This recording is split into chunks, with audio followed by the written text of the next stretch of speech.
Lo primero que tengo que decir es que para mí esto ha sido una trampa mortal. Y os voy a explicar por qué. Yo venía anoche de Segovia, de una reunión, entonces pensé en llegar a casa, era tarde ya, y dije, voy a echar un vistazo a estos tipos, algunos ya les conocía, a ver, para venir un poco preparado, ¿no? Mañana. Lo que me encontré es leyendo cosas y descubriendo cosas hasta las 6 de la mañana, y eso ha sido, bueno, muy productivo para mí, pero estoy un poco somnoliento hoy, por decirlo de alguna manera. Lo primero que me dio por hacer es buscar qué significa. Esto es, para los que no lo sepáis, es un debate, un coloquio sobre la transgresión en la cultura. Entonces, lo primero que hice es buscar qué era eso de transgresor. Dice la Real Academia que transgresor es aquel que infringe una ley, un precepto o una norma. Entonces, yo me encontré con estos invitados y empecé a saber un poco de ellos. Ya os llevan contando toda la mañana lo que hacéis, pero vamos.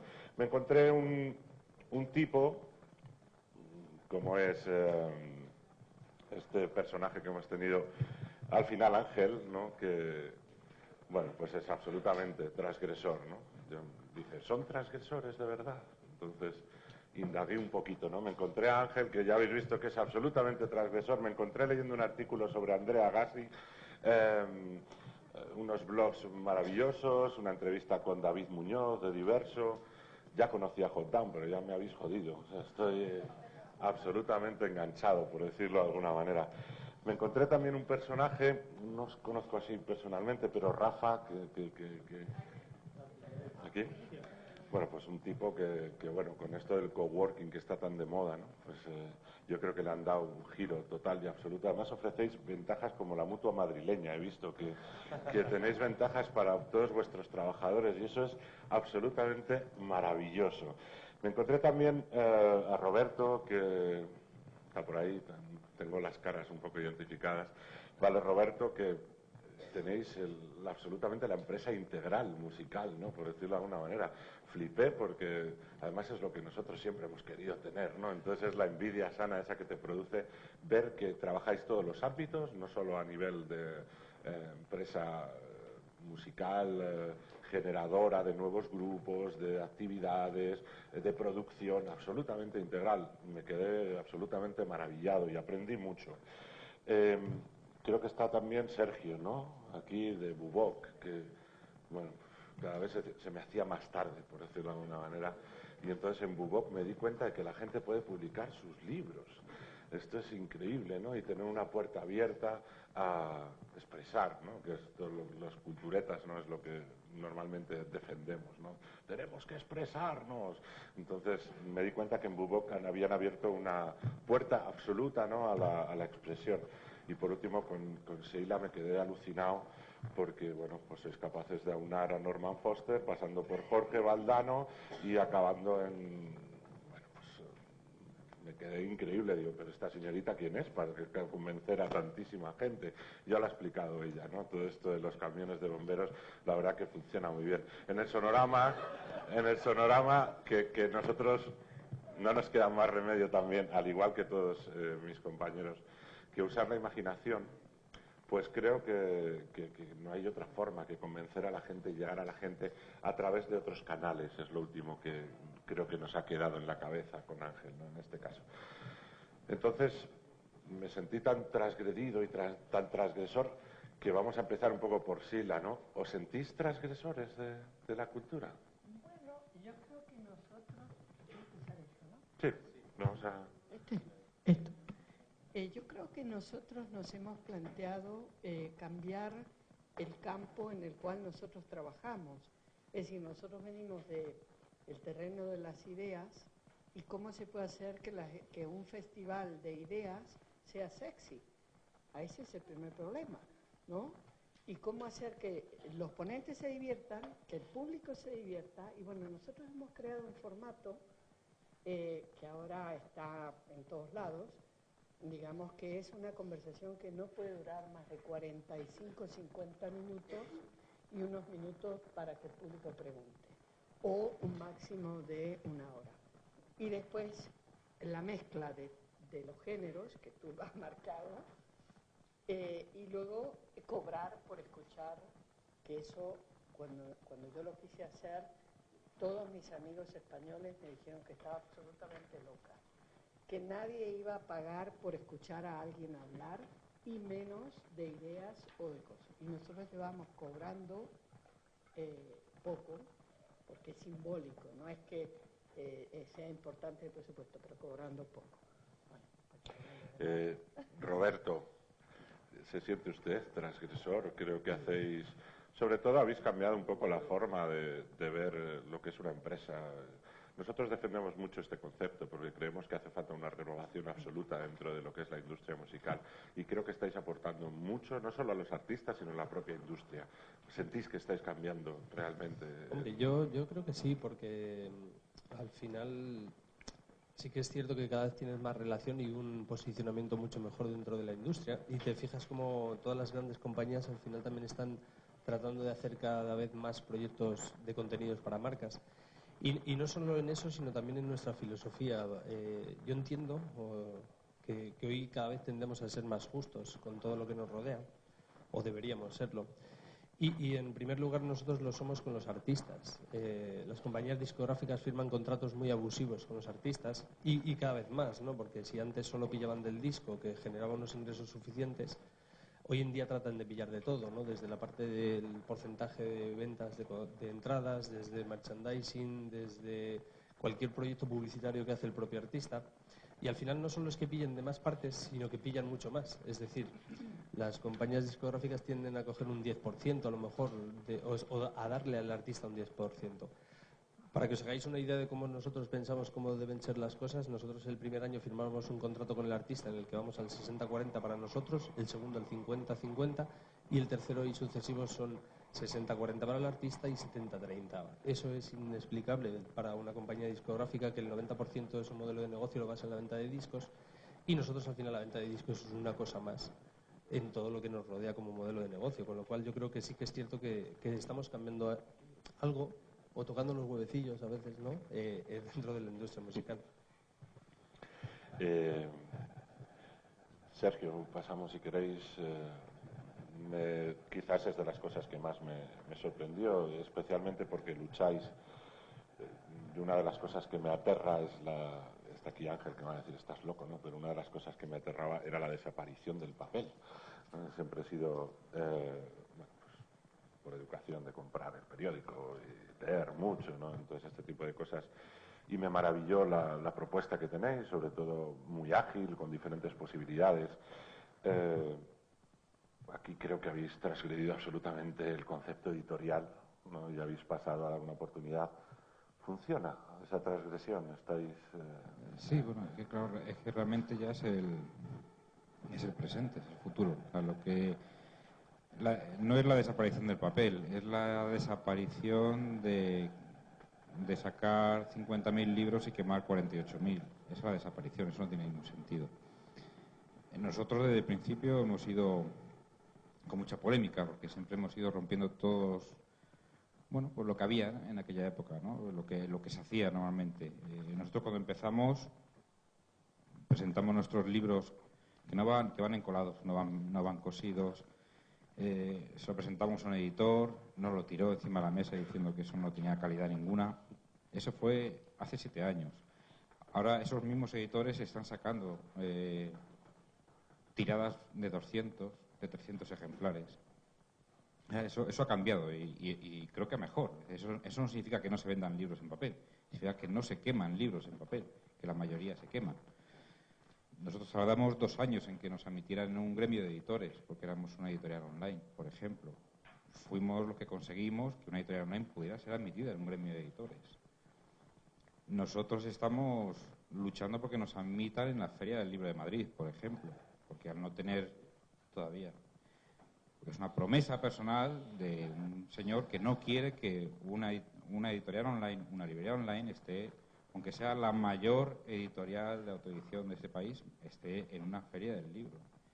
Nosotros tenemos un pleito con la Biblioteca Nacional para que nos hagan el depósito legal de nuestros libros. Porque la ley del depósito legal no dice que el libro de ese señor, por ser un libro de ese señor, tiene que estar guardado en una biblioteca nacional, dice que si tiene que sacar 50 libros, 200. Si saca 200 ya es un libro para guardar. Entonces, son cosas que nosotros vamos luchando y es complicado, es decir, que hay que estar ahí, ¿no? Y sobre todo que desgasta mucho. Bueno, también es divertido. Tiene su parte. Rafa, también me sorprendió muchísimo. Hace unos años, hace como 7, 8 años, en un viaje a Lisboa descubrí que era aquello del coworking, un sitio donde aluciné, ¿no? La gente ya no solo era una cuestión de ahorro, digamos, de alquileres y de espacio, sino lo vi absolutamente como una conjunción de ideas y de posibilidades. Cuando ayer descubrí vuestro proyecto, un proyecto que se amplía cada día más, no solo a nivel estructural, con nuevas sedes y nuevas oportunidades para el futuro, sino con las actividades que desarrolláis, pues yo creo que, no sé si vosotros mismos siquiera esperabais, ¿no?, que fuera a pasar esto. No, la verdad. No, la verdad es que no, pero sí que desde el primer momento estaba un poco en nuestro ADN lo de transgredir, lo de repensar los modelos, repensar las formas de hacer las cosas.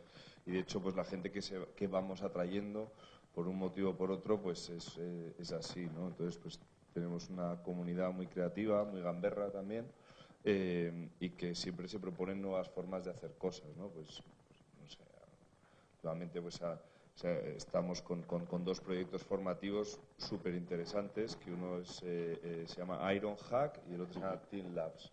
Si conocéis ambos, pero bueno, pues Teen Labs es una forma de repensar y nosotros desde el principio, como decía, la parte educativa es muy importante para nosotros, la parte de transmisión de conocimiento. Entonces Teen Labs, la gente que trae un modelo de Finlandia, hace con la Universidad de Mondragón un grado y lo que hacen es que los chavales desde el momento 1, en vez de estar en la universidad, aprendiendo en la universidad, en clases de universidad, están en sitios como Utopicus creando sus propios proyectos con profesionales del sector alrededor de ellos. Y ese es su grado. Es una transgresión total y absoluta. El campus universitario desaparece y estos chavales empiezan en Madrid, luego se van a Shanghái, se van a tal. Nos parece algo verdaderamente transgresor, ¿no? Ángel, yo creo que tu exposición ha quedado absolutamente clara, que habéis roto todas las normas de cómo funcionaba, ¿no? En nuestro caso lo llamamos la industria, ¿no? Cuando hablamos de la música, ¿no? La industria, la temida industria. En el caso de las editoriales, de las revistas, yo creo que es todavía más acentuado, ¿no?, el haber podido romper esa... como ya se ha explicado un poquito, pero seguís con esa fuerza, seguís con esas ganas de cambiar, de aprender, ¿no?, y de transmitir, obviamente. Sí, además, yo estoy totalmente de acuerdo con lo que dice Rafa y con lo que dijo Sergio en la presentación. La clave está en divertirse. O sea, nosotros, en el fondo, somos puristas, es decir, nos gustan las cosas bien hechas, las entrevistas largas, pero en la forma sí que rompemos los moldes. Te pongo un ejemplo. Cuando arrancamos, al ser una empresa sevillana y cool, son cosas que no hay, no encajan, ¿no? ¿Qué haces? Pues nada, oye, si esto es una aldea global, pues vamos a alquilar una oficina en Barcelona y decir que somos de Barcelona. Entonces, yo he tenido un montón de gente que me ha venido, oye, tal, esta gente, yo digo, sí, coño, si somos de Sevilla. ¿Que eres de Sevilla? Sevillanos, ¿no? De la cultura, que no se podían creer que éramos una empresa de Sevilla. A ver, de Sevilla, el NIF, porque luego la gente trabaja en Bilbao, trabaja en Barcelona, trabaja en Madrid, ¿no? Pero sí, tienes que romper con esos tabúes, ¿no? Yo porque tengo, a mí que me da de Sevilla, que lo que es cool que es Barcelona, pues Barcelona, aunque luego digamos que la movida está en Madrid, ¿no? Pero bueno, a mí que me importa el leche. En ese sentido, sí que intentamos ser transgresores, hay que divertirse, como bien decís, pero además hay que decir, bueno, ¿esto por qué tiene que ser así? Preguntártelo, ¿no? Las cosas más simples. A mí que me gusta hacer entrevistas largas, pensadas, documentadas, tal, pues las hacemos. El fondo, al final, la propia cultura es transgresora. El fondo tiene que estar bien hecho y ser serio, ¿no? Hacer las cosas bien. Pero la forma, cambiarla. Sí, la segunda palabra de este concepto que estamos dialogando acerca de la cultura. Me gustaría, ya que vienes de un festival, como bien decías, ¿no?, de Gales, de más allá, de Allende los Mares, me gustaría saber cómo percibiste ese choque cultural que se produce, ¿no? Entre venir de hacer un festival en Gales a venir a Segovia, a hacer un festival, además con esa fuerza que habéis venido, te vuelvo a repetir que yo me quedé alucinado viendo el programa, ¿no? Ver esa capacidad de convicción y de implicación que habéis tenido. ¿Eso pasa allí? ¿Notáis mucho esa diferencia entre lo que es la cultura en Reino Unido a lo que pasa aquí? Hay una diferencia. Como dije, en primer lugar, en Inglaterra y en Gales, la cultura es un territorio neutral. Esa es la primera diferencia que encontramos al llegar. En segundo lugar, teníamos que trabajar en un lugar donde la literatura, las conversaciones se hacen todo el tiempo, montones y gratis. O sea, teníamos que implicar a la gente para que pagara. Segundo problema. Después teníamos que convencer a la gente de que, lo que dije de neutral, que íbamos a sentar a un señor que iba a defender, no sé, por ejemplo, nosotros tocamos el tema de Cataluña, invitamos gente que estuviera a favor, gente que estuviera en contra, distintos temas y que la gente entendiera que en un festival de ideas tienen que estar todas las ideas. Yo, por ejemplo, un año hice una cosa de toros, y entonces invité a un matador de toros, a un director de cine de toro, a uno que estaba en contra de los toros. Bueno, recibí 200 emails en contra. Entonces me dice uno en Gales, Sheila, llevamos un mes respondiendo estos emails. ¿Cómo se te ocurre hacer una cosa así? Entonces, y después me dijeron, bueno, si ha generado tanta polémica es porque interesa. Entonces, sigamos con este tema a ver en qué termina, toros sí, toros no.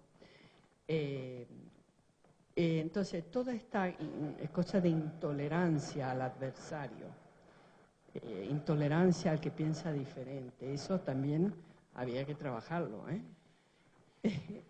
Y después otra cosa es la cosa del ridículo. Como tú sabes, los ingleses siempre se están riendo de sí mismos. Nunca se toman, hacen las, digamos, es como un lema de la cultura. Hacer las cosas muy seriamente, pero no tomarte a ti muy seriamente.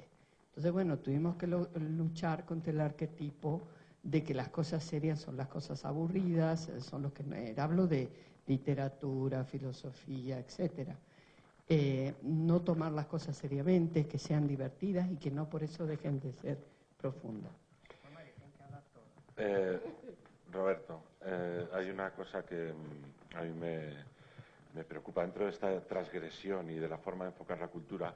Muchas veces hablamos con José Ramón de lo difícil que es a veces, ¿no?, desarrollar en nuestra región los proyectos culturales, de potenciar las industrias culturales. Tenemos que seguir aquí, tenemos que seguir obviamente desarrollando en nuestra tierra los proyectos que venimos haciendo y consolidando estos proyectos. Hay una cosa que me llamó mucho la atención al ver un poco qué hacíais, ¿no? Y me llamó mucho la atención una cosa que defendemos desde hace mucho tiempo, que es la colaboración público-privada a la hora de desarrollar la cultura. Una de las partes importantes que vosotros defendéis y desarrolláis es esa relación de la música, las marcas. Me gustaría que me contaras si esto existe realmente, si hay posibilidad de trabajar con esas marcas, capacidad de potenciar el desarrollo de proyectos. Como decía Sila antes, ¿no? Aquí un poquito las donaciones, el mecenazgo, esto es una cosa tan lejana, ¿no?, todavía para nosotros, pero se va trabajando en ese aspecto, se va mejorando sí, todo esto. Sí, desde nuestra posición al final entendemos que sí, pero hay que lidiar con las marcas también. ¿Sabes? Una de las cosas más difíciles o que nosotros tratamos de hacer siempre es que, a pesar de ser proyectos publicitarios, respeten la credibilidad musical, ¿no? Eso es fundamental. Y como decía durante esta mañana, ¿no?, al final entiendo que las marcas necesitan también otra forma de comunicarse y otra forma de llegar a la gente que vaya más allá del logotipo, ¿no? Entonces, creo que cada vez más hay más marcas que impulsan proyectos, que trascienden, ¿no?, y que también transgreden, ¿no? Porque al final el arriesgarte desde un punto de vista de tú eres el director de marketing de una compañía y probablemente pues te juegues el puesto si eres arriesgado, ¿no? Pero hay gente que lo hace, y hay gente que lo hace y está haciendo cosas muy interesantes, ¿no? Y de hecho nosotros estamos ya planteando, por ejemplo, con la administración trabajamos mucho a nivel local, ¿no? Es decir, el modelo de promotor de conciertos pues cada vez va peor, igual que todo en la música. Pero sí que es cierto que nosotros hemos encontrado un modelo de colaboración con las administraciones en el que llevamos conciertos por toda España, gratuitos para la administración, siempre y cuando sea una época en la que es fiesta, ¿no? Por ejemplo, la Plaza Mayor de Salamanca, déjanos la Plaza Mayor de Salamanca y te la llenamos un día con un contenido que a ti te sale gratis y aprovechamos que ya tienes una producción técnica ahí. Así hemos hecho conciertos supermasivos. En la playa de la Victoria en Cádiz metimos 90.000 personas. Este año hemos hecho en San Mateo, en Logroño, en Oviedo, en Bilbao, en la Semana Grande. O sea, al final hay necesidad de hacer cosas distintas, ¿no? Y entonces, al final son las marcas las que hacen posible que hagamos esos conciertos. Y por otra parte también ahora nosotros estamos trabajando en un festival porque Madrid es un territorio peculiar en el que, como bien decía mi compañero, ¿no? Al final Madrid es cool, es tal, pero en el mundo de la música es lamentable, ¿no? No te dejan hacer prácticamente nada y eso sobre todo es por el tema de la administración. Entonces ahora nosotros estamos preparando un festival para 2016 porque entendemos que Madrid puede tener cabida un festival grande, masivo, en España, el país de los festivales. Y directamente lo que hemos hecho ha sido prepararlo con 4 marcas. Con 4 marcas estamos trabajando en un proyecto que sea o que tenga como un punto el festival, pero que sea un proyecto de todo el 2016 para ellas. Y veremos a la administración en el momento que sea necesario. Además, quién sabe quién va a ser la administración, ¿no? En las próximas elecciones veremos cómo cambia la cosa en Madrid, que probablemente cambie mucho. Así que al final yo creo que sí que pueden impulsar las marcas proyectos transgresores también, pero sí que desde nuestra parte tenemos que lidiar con lo que queremos y no con lo que ellas quieren muchas veces, ¿no? Que es el punto difícil. Sergio, te voy a dar otro poco de guerra con Bubop. ¿Cómo percibís la sensación que tienen vuestros artistas? Yo supongo que habrá sido una liberación para muchos de ellos el hecho de poder expresarse, poder tener una vía de comunicación. Estáis abiertos, obviamente, a todos los ámbitos, a todos los campos. Tenéis de todo entre vuestros artistas, entre vuestros escritores. ¿Cómo percibes el futuro del libro, de la cultura? Un poco por... fíjate qué pregunta, ¿no? Más general, ¿no? En los tiempos que vivimos. Pero ¿hay esperanza? ¿La gente lee? Sí. No mucho, ¿eh? No, por desgracia. Bueno, esa es la pregunta que me hacen siempre y que siempre digo lo mismo, que si lo supiera compraría acciones de alguna empresa, ¿no? Pero pues no lo sabemos. La verdad es que con un índice de lectura de 2 libros al año, pues es complicado todo. O sea, no es una cuestión, el tema recurrente, ni de piratería, ni de nada. Son 2 libros al año por persona. El sector cambiará, se ajustará. Yo creo que la gente no dejará de leer. Seguirá leyendo. Yo seguiré leyendo en papel porque me gusta más que leer en electrónico. Bueno, depende qué. Pues yo, por ejemplo, hay cosas que ya no leo en electrónico desde hace 20 años. Yo un libro técnico no lo leo en papel desde hace 20 años. ¿Por qué? Porque no me aporta nada. Bueno, si quiero estar en mi casa leyendo, pues seguiré leyendo en papel, porque me gusta. Lo que cambiará serán los hábitos. Hemos visto lo que he enseñado antes del libro de Lola Perindola. Esta gente también está haciendo libros educativos. Y voy a decir la palabra, esa mafia que hay alrededor del mundo del libro educativo, que mueve 2.500 millones de euros al año, y donde se pegan las editoriales por vender cada mes de septiembre, regalando pizarras electrónicas, bajando los precios, haciendo de todo, porque es el gordo de su facturación, y procurando que el libro no sea igual que el del año. Bueno, el rollo, lo de siempre, vamos. Yo era pequeñito y estaba mis padres decían ya, nunca podremos aprovechar los libros tuyos para tu hermano. O sea, esto lleva toda la vida así. Pues eso es una cosa que cambiará. Ahora, por ejemplo, Lola Perindola está haciendo libros bajo demanda de los profesores. Eso significa que cada profesor, cada colegio, van a poder hacer sus libros. Y tú dices, bueno, pues ¿para qué voy a hacerlo si lo puedo comprar? Hombre, bueno, pues así a priori te aporta la ventaja de que tú puedes hacer un libro en función de cómo son tus alumnos. Tú estás haciendo un libro y tú tienes una guardería y sabes que tus alumnos del año pasado tienen que reforzar el trazo grueso, haces un libro especializado más en reforzar el trazo grueso. Si compras el último de Del Vives, pues es lo que toca. Entonces, cambiará, se leerá en otros formatos, se mezclará todo, uno leerá un papel y luego irá en el metro y leerá en un e-reader, pero espero que al menos que se lea más. Rafa, ¿me oís bien? Sí.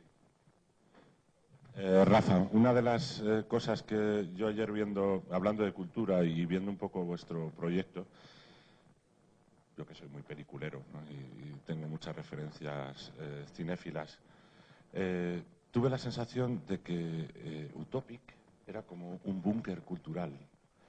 Por explicarlo de alguna manera, me vino como los chavales, los trabajadores imprimiendo como antiguamente esos pasquines y tal. ¿Tenéis esa sensación no de búnker cultural, pero sí de germen, de cómo yo tuve esa sensación? No solo es una cuestión de trabajo, sino de expresión, ¿no? Y es como el reducto, ¿no? Todo ahí. ¿Qué sentís? Tiene que ser emocionante, cuando menos, ¿no? Sí, hombre, al principio lo que fue el primer año de Utopicus fue absolutamente así. Fue como los irreductibles galos, ¿no? Que íbamos conquistando este espacio enorme que habíamos conseguido y tal. Bueno, que habíamos conseguido, que pagábamos mensualmente, pero que no teníamos ni baños, no teníamos absolutamente nada, ni calefacción, y entonces íbamos pues poco a poco nosotros arreglándolo según íbamos pues vendiendo un proyecto, haciendo una cosa, haciendo otra, ¿no? Entonces pues sí que fue esa historia que hablaba Sergio, pues la historia de Utopicus, que ahora vamos a hacer 5 años, pues a mí lo que me apetece es contar toda esta historia de los irreductibles galos y de todo lo que ha pasado por ahí, porque en Utopicus ha pasado hasta desde Rajoy presentando la ley de emprendedores y por la tarde presentando nosotros la tasa de Robin Hood. O sea, que es que ahí ha habido absolutamente de todos los colores, y como nosotros pues somos absolutamente apolíticos, pues lo mismo nos da uno que otro. Pero bueno, Rajoy cuando vino pagó para presentar allí lo que tuvo que presentar, como pagan todos. Y bueno, pues sí, esa sensación de irreductibles galos pues sí que la tuvimos, ¿no? Ahora pues como cada vez pues somos más, o ha salido más cosas o más tal, pues nos encanta, porque vemos que un poco el espíritu que nosotros teníamos es que lo encontramos en todos lados, ¿no? Lo encontramos cuando nos sentamos con Roberto, cuando estamos con Ángel María o con Sergio, pues también, o sea que nos vemos como que hay muchos actores que estamos en esto, ¿no? Vamos a acabar con Ángel, medio minutito, ¿vale? Porque, bueno, yo creo que lo que hemos tenido aquí esta mañana, gente sorprendente, modelos de vida, futuro, proyectos, yo creo que ha sido absolutamente reconfortante para todos. Vamos a acabar con Ángel, que quiero que nos cuente, ¿hay todavía recorrido para Jotdown? Habrá muchísimas cosas por hacer, ¿no? Y muchísimas cosas por expresar dentro de esta palabra cultura, ¿no? que estamos hablando. Pues sí, mira, uno de los proyectos que tenemos en marcha es un Times de lengua hispana, y curiosamente, bueno, lo tenemos ya proyectado, tenemos 2 socios importantes, y curiosamente uno de los medios de comunicación más importantes del Reino Unido está interesado. O sea que sí que tenemos cosas que hacer, ¿no? Porque no hay nada en lengua hispana que centralice un poco, pues eso, como la revista Time. Entonces, bueno, puede ser el siguiente. Así que ahí a conquistar el mundo. Antes de iros, tenemos, bueno, primero quiero agradecer a todos mis compañeros en la mesa lo que os decía, ¿no? Ha sido para mí muy reconfortante, he aprendido muchísimo y creo que es una de las bases del futuro y es lo que tenemos que hacer. Y tenemos una pequeña sorpresa.